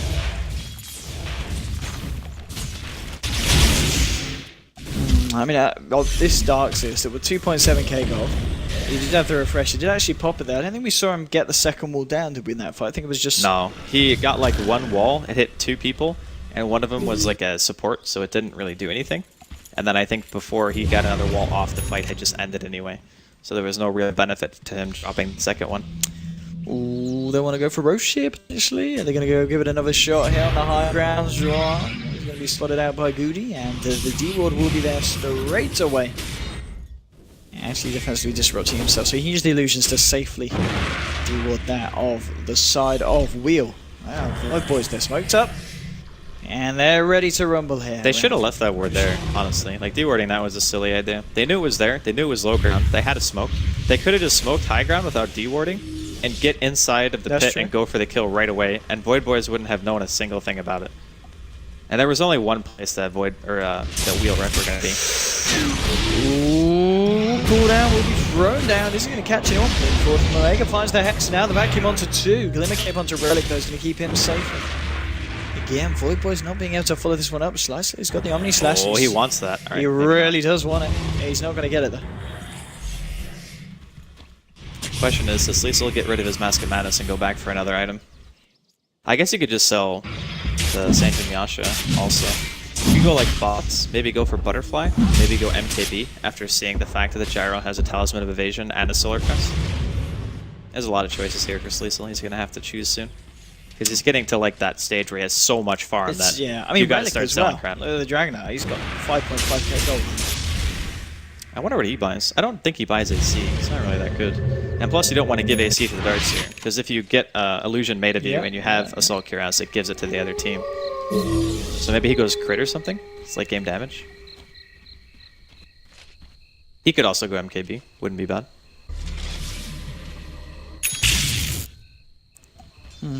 Very passive game. We're 53 minutes in, Andy. We've actually been casting this game for more like an hour and 20 minutes. The pauses. We actually have as well. I think China's going to be well and done by the time we finish these American games. This is becoming quite the. This is the karma we get for not having cast anything on like the first day. It is. You know, we were talking about the fact that a lot of people getting these quick games. Side of Wheel and Void Boys, they want to drag this one out, and it's very close, this game. It's not even as if it's just like one of the teams can go ahead and finish, because the other team's always going to be there with a high ground defense. It's, I don't know, it is a tense game, definitely, but a very passive one, albeit. Both teams getting fatter and fatter. There we go. Okay, so I mean, Ike's might was stopped by so much gold. He doesn't have buyback though. I don't think his buyback is super important. Nope. For instance, if he gets an Empower or 2 off on the 2 cores, and he gets like 1 or 2 RPs off, like even if they only hit 1 or 2 heroes, that's the only impact he needs. And Wheel should be able to at least get kills off his RPs now. The Chen heal and the mech do not do nearly as much as they did, what, 30 minutes ago?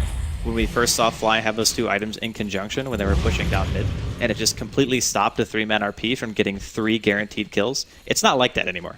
The damage output is scaling so much faster than what the flat health of a mech and a Hand of God is going to give you. Wheel now smoking into the pit. They find the Ancient Creep, but it's so much damage. Like, there's no way. There's absolutely no way. That's going to be just going to TK. She's going to the Lion.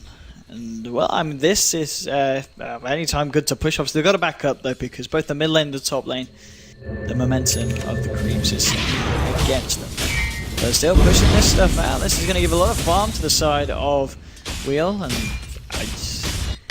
they're looking pretty stacked. I mean, looking at the graph, what kind of difference? Yeah, I mean, Void Boy's lead has kind of totally been lost now, just going down to 2k. So this passive stage of this game, as we kind of expected, has indeed favored the side of Wheel very much. I thought the Shadow Demon might be a bit more impactful during the late game because of Demonic Purge and Soul Catcher.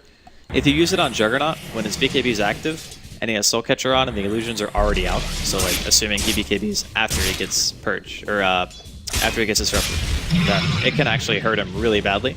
But I haven't seen really much like that. I guess it's kind of hard to get in range when there's like a Blink Lion and a Blink Mag on the other team with Glimmer Capes. Like, or one of them has Glimmer, only TI5 hasn't, but still very scary. Void Boys now looking to try to defend their own high ground. And Sleesel did opt to get rid of his Mask of Madness for cheese for the time being. Okay. And I guess, but ultimately perhaps he's going to then go for the global. Here we go, they're jumping in. Sleesel's being hexed up. He's going to introduce the TI5 with the BKB. Now the only set for the Cree wave has spawned at the same time, so the bounces aren't really that favourable here. They're looking for an RP, but he's getting caught on. Finally just managed to get off, and there's the second one as well. But they've already lost the line. They do bring Susie very low, and they do kill the Lesh. It's a 2-for-1 so far with the buyback of the Lesh. Dragon Knight's going to come back for round 2 with his Aegis. Slice was just trying to TP himself out of here, and he will be able to get away. Will they go aggressive? Ix might. He's Limit Caped up. They're trying to look for a He's just going to hide in the tree line. There's going to be a Dragon Tail attempted from Dragon Knight, but he will go down as well here. And well, they try and use what they've got to go aggressive, but the 2 walls and everything being thrown down from Void Boys means that they are able to defend the base from the side of Wheel. That stun from the Lesh was so game-winning. Like, the Mag blinked in, would have hit 3 with an RP, yeah. Instantly got splitters. Now, he might have done it intentionally, might not have. Doesn't really matter. The fact is, that stun saved their fight. If that RP had landed, would have seen something completely different coming out. The double wall was there. I think one of the walls was actually very good. I don't know if the second one really did much of anything. There was like one in the back and one in the front. Yeah. But for the most part, as soon as IX Mike got stunned there, he had to use 2 RPs immediately because he knew that if he didn't, he was likely going to just straight up die before he was able to do much. So now, maybe forcing a DK to buy out here. I'm kind of surprised he hasn't already bought back. Yeah. And that is going to be the mid-racks going down here. There's going to be Fortification trying to protect the melee racks, but maybe they just didn't want to fight because they don't have RP, they don't have Omni. And buying back to fight this without your ultimate stuff could be a bit risky, but they also use Refresher Wall. So I don't know, I thought that was a bit weird. Like, there's never a time where I feel sacrificing a Rax against a team with no ultis is going to be worth it. Oh, Will, they're coming straight out of the base here in this mid lane, maybe looking to just push directly back and in turn take a set of racks in the mid lane for themselves as they're coming right out of the base here. Slicer leading the way here on this Juggernaut. But I don't know, 16 to 19, coming up to an hour in this game. Just gonna throw down the old Purge gaming going on. Indeed, just holding the Juggernaut back here, making sure he's chasing down. Slicer does have that Omni Slash available. And will indeed be working towards that Butterfly. And with that, he'll pretty much be stacked. I guess could always train that SMY for something else towards the later portions of the game. I'm leaning towards MKB or Butterfly for him. Oh, he's already got the Eagle Song, never mind. He is going Butterfly. The only reason I think MKB is solid is, again, the Gyrocopter will have his own Butterfly at some point. And between the Solar Crest evasion and the Butterfly evasion, Sleesel might have a hard time killing the Gyro with BKB active. Now, a good RP might still turn the fight, or maybe if Relic gets an MKB himself, then that will be enough to be able to just break him down. Because Dragon Eye late game is still terrifying, right? You get a free Scotty just because of your auto attack, you get an AoE on ranged, you have a very good stun, and you have a ton of armor and health. So Dragon Knight definitely going to be one of those heroes to watch out for. But now Lesh also picking up a Hex. I mean, he's pretty much 6-slot now at this point. Yeah, they have There's a Blink. nowhere for him to go. They have a Blink Hex Darkseer, and then a follow-up Hex. Which means they can just disable somebody for like, I don't know, 10 seconds straight if they line everything up well. This is... I mean, both sides just getting to the point where they are capping out. Still just a slight lead for Void Boys, but at 60 minutes in, you know, anything at this kind of level is nothing. Yeah. Exactly. It's pretty much straight bang on even. I mean, just looking at the Drosses there, you know, lineup that you feel is just naturally stronger at this stage of the game. I do feel Wheels is stronger at the moment. Yeah. There could be some ultra late game scenario where maybe the Darkseer, maybe he sells his Midas and buys an Aghanims, or maybe he goes like Dagon or Shivas or something, and then his impact will actually be a lot higher. But until that happens, I think that Wheel are still going to be fine. Like, even the Shadow Demon can get a lot more. There are a couple of heroes on Void Boys who are super farmed for the role, like Chen has a lot. The Gyro is actually under farmed. The Darkseer is over farmed. The Lech has a lot. I think he's about where he should be as the core. And the Shadow Demon is decently farmed. So it's not always about how much money you have as much as it is who has your money. Because if I could trade an item slot to my gyro right now, I would definitely do that. Side of wheel. Do they want to try for this? They've got Mike here on the sidelines. RP, double RP is available for this fight, but at the same time, everything is up for that on Void Boys as well. Double wall is ready for Omega. And Will looks like, again, they're just having to back up and clear out these stronger creeps in the mid lane, just to ensure that nothing sneaky happens for the side of HB. Second highest net worth on Juggen, 6.84 there. Well, that's power and a 60-minute game with a lot of farm. Like, he's had ample opportunities. His last 629 last hits. He's been hitting a lot of creeps. It's 10 CS a minute for a 60-minute game. It's impressive to hold on to that level of CSing for this long. A lot of people can get like 10 CS a minute for, 30, 40 minutes because that's around the time where you have the most opportunity to farm. Yeah. But after that, it becomes increasingly difficult because the deaths become more impactful, so teams have a tendency to play more passive. So yeah, he is doing well. And I think as well, the impressive thing for this Juggernaut is the fact that not only has he got that many CS, you look at the scoreboard and he's actually been involved in 15 of the 16 kills that his side have got. So well, let's keep in mind that many kills for a game this long is not that many. It's a kill every 4 minutes, give or take. So every 4 minutes he's farming most of them, and then he goes in and kills somebody and then goes back to farming. Not saying that he hasn't contributed, because obviously he has. I just mean that the playstyle that they've adopted is not really... It's conducive to farming. And he goes for the refresher on the Jug. Yeah. Juggernaut is good with refresher, of course. Get the double ulti. Oh, you cannot pause. No pause, yeah. It was the final pause. He's getting yelled at. North American Doster. Yep, somebody's angry. His mum's yelling at him. A mom or a dad. They're furious right now. Get off the computer. It's time to mow the lawn, boys. Well, this is 62 minutes. This is one of the longer games we've casted in a while, I feel. I don't think we've casted a 60-minute plus game. And 6.84 as well. This is not the patch of long games. No, it's really not. It's even more surprising that the game's been so long with a Chen lineup. The Chen lineup either wins by like 25 to 30 minutes, or it loses at like 45 to 50 minutes. I mean, that's the thing. It just feels like VB's lineup, yeah, as you said, I just feel that Wheels will be kind of always stronger at this point. Unless you have the super late game Jaro. But as you were saying, arguably the weak point for the side of VB at this point of the game is the fact that this Jaro isn't looking nearly as fantastic as the other members on his team. He's kind of a kitten, to be honest. Yeah. For a 63-minute game, he is just not very farmed. He has, what, 3 completed items? I don't really count germs. Like it's not very good. Like, another damage item on top of this, he'll be in good shape. That's what he needs. He needs like an MKB or a crit. Which is kind of strange as well. Obviously, we saw Mercy's play in the first game. He was on that Drow Ranger, and he was getting a serious amount of farm. So I don't know what's been so different. Well, look at the rest of his team's farm, right? Like the Lesh has 540 CS, the Darkseer has 440, even the Chen has 200, and he has 330. So the problem is not that he's not able to keep up in farm because of his ability to hit creeps. He can't keep up in farm because the rest of his team is taking the farm as well. At this level of Dota, the farm is usually taken off the map as soon as it spawns when you're actually not fighting.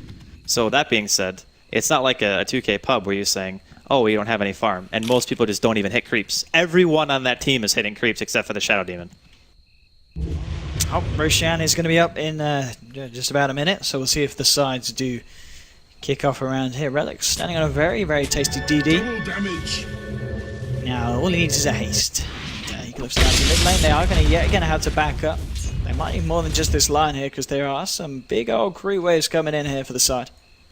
And, oh, there is a haste as well, so the Dragon Knight does not want to get the DD haste combo. Their lanes are getting pushed in pretty heavily. They if really Roshan is spawning soon, they're going to have to deal with their lanes first, because they've pretty much lost mid already. Their tier 4s are going to be taking damage soon. Smoke, though. Yeah, they're going to go for the old Smokeroo here, Omega. Leading the way with the Limit Cave as well. Oh, they're TPing away. Ooh, actually cancelling the TP. And Omni slash down to the Darks here. Will they be able to bring him down? The heals from the Jet, keeping him up Doesn't matter though, he wasn't able to throw down his wall before dying, and now the damage is coming out from the side of Wheel. They've been able to take down the chair, the Shadow Demon. They'll also find the Lestra. It's just the Gyro and the Darkseer surviving. Mercy just simply TPing out. And Darkseer, of course, did buy back, so that was a pretty phenomenal fight there to the side of Wheel. And off the back of that, they should be able to get themselves a free Roche. I can't believe they won that fight without a Lion. The reaction on the Darkseer was insane. They just immediately disabled him. They had vision, they had a ward down. And now they'll be able to secure themselves, like you mentioned, the Aegis and the Cheese for the second time this game. Well, second time with Cheese, I think. No, is it the third time? I want to say it's the third time. I want to say it's yeah, because they gave it to the DK first, then they gave the Cheese. They gave it to the Juggernaut the next time. Juggernaut, yeah, I'm pretty sure this is the third time they take. Yeah, there's a lot of Roaches going on in this game. It's been a few. Alright, so this is multiple buybacks coming out from Void Boys. They're going to put down one wall here. The Siphon Slice, of course, him back. They are going to have Chen back up in a couple of seconds. And of course, just have that Aghanim's Hand of God, so it's going to be fairly hard for Wheel to fight in. Yeah, looks like the wall is kind of enough to just fend them off. And they're going to be able to keep the racks alive here on the side of Void Boys, at least for the time being. I think they're just waiting out the Dragon Knight ulti. So it's got 35 seconds left. When that's up, I think they just go for an engagement. Oh no, he missed the stun! Oh, Slice supposed to be giving it now. He missed onto Susie. This is the second wall pop down here. Dubdo getting loaded. He's able to get off the Shallow Grave. Slice will look to TP out. There's nothing. Oh, yes, there is. They do manage to get. Oh, wait, what was it? It was the Monkey King Bar Bash of the Dragon Knight illusion. Oh, no. Oh. He actually just has a Basher. The Darkseer has a Basher. Oh, the what? He does? The Darkseer has a Basher. Wow, what a pickup. What? That actually killed the Juggernaut. I was like, what was the loot? No, the Bash, no, not from the illusion. It was the Darks. Well, Andy. Literally a Bash Lord. It's very good, though, if you think about it. It was very good then. I mean, because he's going to make an Abyssal, right? He's going to have Abyssal. Yeah. He's going to blink, and if they BKB, he Abyssals them instead of Hexing, so he actually still has a Disable. It's good. And I then like he can it. drop the wall. I like it a lot. It worked out for them there, and now off the back of it, they're going to try and push the base. They'll almost certainly force this buyback out from the Juggernaut. And there it goes. Buying back both the Dazzle and the Oh, Mike! Finding the RP onto 2. Where's your follow-up? Oh, he gets Scythe straight away. He's not going to be able to look for any follow-up. He himself has to back off. There's going to be a cooldown coming down. And will land onto them. And they just back themselves up here, the side of Void Boys. They don't want to stick around. It looks like Susie, he's not got a choice here. Shooter's Guard will come out. Does get the Hex onto Slice. Maybe he does get himself away. Slice is going to get forced far forward. And can he find the Bash? No, he didn't. Oh, come on! He thought it was. Read the patch notes. Read the patch notes, son. Oh my god. Okay, he actually had so much time to Abyssal. Oh. That was a. Come on. Come on, Juggernaut. That was an Owen play. That was an Owen play. No offense, Owen. I love you, but. Even I know. We know. Alright. You wouldn't have even done that. Oh, that was unfortunate. Maybe he didn't want to kill. Oh, here we go. TI5. They've got the sign. Double damage on Jara. That's going to be a dead Magnus. Mike doesn't have a buyback now. They're going to look for Relic as well. Relic's got in trouble trying to TP out with the Abyssal Blade. There, he's going to go down. Abyssal Blade Darkseer, new meta. What is... I don't even know what's happening now. He got like Soul Catcher, destroyed by his own illusions, and Abyssal Bladed. My goodness. There's no buyback on Magnus. I know, yeah, this is the opening for Void Boys. What's even happening anymore? 68 minutes, yeah. 20. This is a game to cast after not. I'll tell you what, this is keeping you on your toes. This one, and what a way to end today's America games as well. Is this, would you say, kind of classic American Dota? This is pretty much NA Dota in a nutshell. There we go. They're going to try and go to the racks on the top lane. Still 40 seconds before Mike's back with the defense. They do still have the cheese on the DK though. And Juggernaut's got the refreshers. Hasn't got that old Omni Slash for 20 seconds though. Here's Slash. And they're not contesting. They need to wait for Mag. That's the thing. Like, they need Empower. That is so crucial for their team. Like, both their cores need it so badly. Yes, indeed, going to be the second set of racks here going down against the side of Wheel. They're yet to break any kind of racks fully of their own from the side of Void Boys. So Void Boys looking to be in a very strong position. Obviously with the DK, the Jug, and the Magnus is in power, Wheel can happily defend against these creeps at this point of the game. But still, it's just these little things that are keeping Void Boys on top, but only just. I mean, if you look at the XP difference, it's hitting to 0. I guess that's just because we're seeing heroes cap out at this point. Gold-wise, though, it has returned a little bit more sizably to the favor of Void Boys, but still, 70 minutes in, 10,000 isn't the biggest difference at all in the world, and arguably is pretty much nothing at this point. The bigger thing is not necessarily the gold difference, but the fact that Gyro now has a damage item. Yes. So he has MKB. It doesn't sound huge, but against a Juggernaut with a Butterfly, it's a pretty big deal. And also considering the Shadow Demon is starting to come into pretty big play when the Disruption came off on the DK, and then you got Abyssal Bladed with Soul Catcher on. Those illusions wreck. Like, they actually hurt so bad. And I'm pretty sure they also get at least the poison, or maybe it doesn't work for illusions. I can't remember. No, I don't actually think it works for illusions, but still, pretty nice stuff. The side of Wheel here going for the old smoke. Are they going to be able to find anyone? The side of Void Boys keeping themselves in the base, so they're going to look to smoke out themselves. Nope, looks like they're happy to wait for the side of Wheel to come to them. And that might happen here. They're just hanging around the mid lane. We're going to see Omega come out to do a bit of farming, but Wheel. Smoke is over, and they'll just look to continue to push this mid lane back against the side of Void Boys. But it's kind of annoying now, because if you look at top lane, there's just Chen creep sitting there, waiting to push in the lane even more.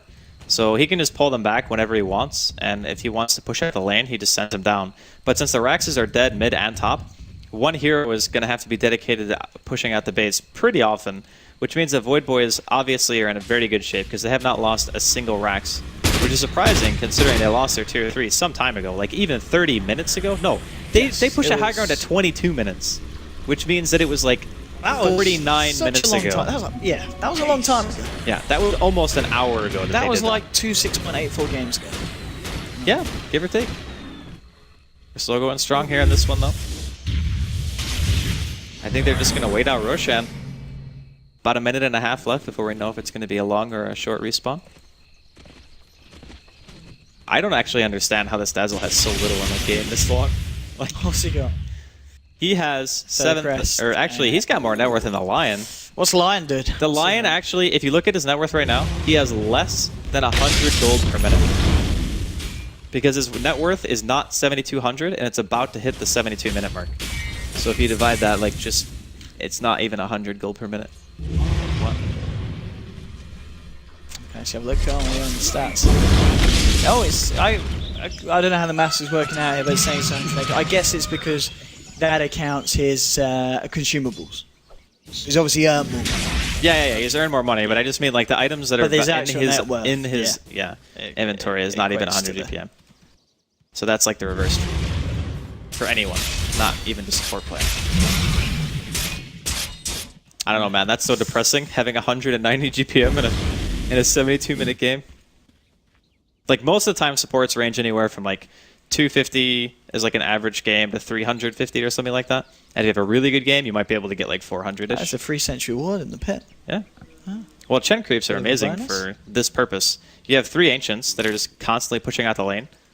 And I feel Chen has been made such a better late-game hero just because of this fact, that you don't have to have the creeps with you at all times.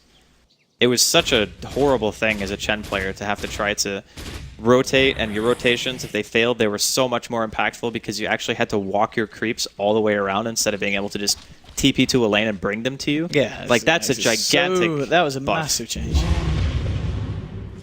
Which, I mean, there's no surprise, we still see Chen picked up a lot. Obviously, this is the recent change in terms of HP values makes the later game Chen a little bit weaker. But obviously there are benefits for him as well in the laning stage early on, thanks to those buffs. Well, buff / nerfs, depending on which part of the game they're being used in. But I don't know. It's 74. This could be a long game, Andrew. We could be in for the long haul. Well, Roshan is being attempted right now, and I think the Gyro gets this Aegis. We could be looking at potential Mega creeps coming out from Void Boys. The funny part is, Wheel could still actually defend against Megas because they had a Power, Juggernaut, and DK. So they're going to give one to Lesh, I guess. Yeah. We'll take the cheese, and the Gyro will take the Aegis. Okay, now let's see if Void Boys have the strength to take this final set of racks here from the side of Wheel. I just want to ask you this now. Yes. Are you ready for a 3-hour game again? this ain't gonna be 3 hours, is it? Maybe. Maybe. I mean, this would be quite the time to have a 3-hour game. It would make it really awkward for the guys in the other studio because we're They're supposed probably to waiting be for us. we're supposed to be assisting them with the Chinese cast in the main studio. Who's in there? I believe there's Shiva, LD, Yep. Durka, Cinderin. Yeah, and then the rest we're supposed Or was to it be me just and those you. four? So I guess they might get Shiva. Well, I guess Shiva's hosting, right? I don't think she's casting. Right, but They might Shiva get to can, cast. yeah, She she can can step in if somebody needs a break. But I think they just got here, like right before the Chinese game started is when they got here. So that means that they've been casting for 3 hours because we've been casting for the same amount of time, which means some people can rotate out and we can just rotate in if need be. Sounds good. Sounds good. But as you said, this game might still be going. You know, It is possible. We could never actually end this game. because the thing is, we'll have such good capabilities in terms of defending the high ground. I mean, we have seen Void obviously take 2 sets of racks, but it's taken them quite a while. And here we go, straight away with the pick up onto Whreck. Can they kill Sushi? She has got the cheese. It's being healed up by the Chen. She's been hexed up as well. There's going to be defensive disruption. And now the side of Void, they're looking good. They've killed the Lion.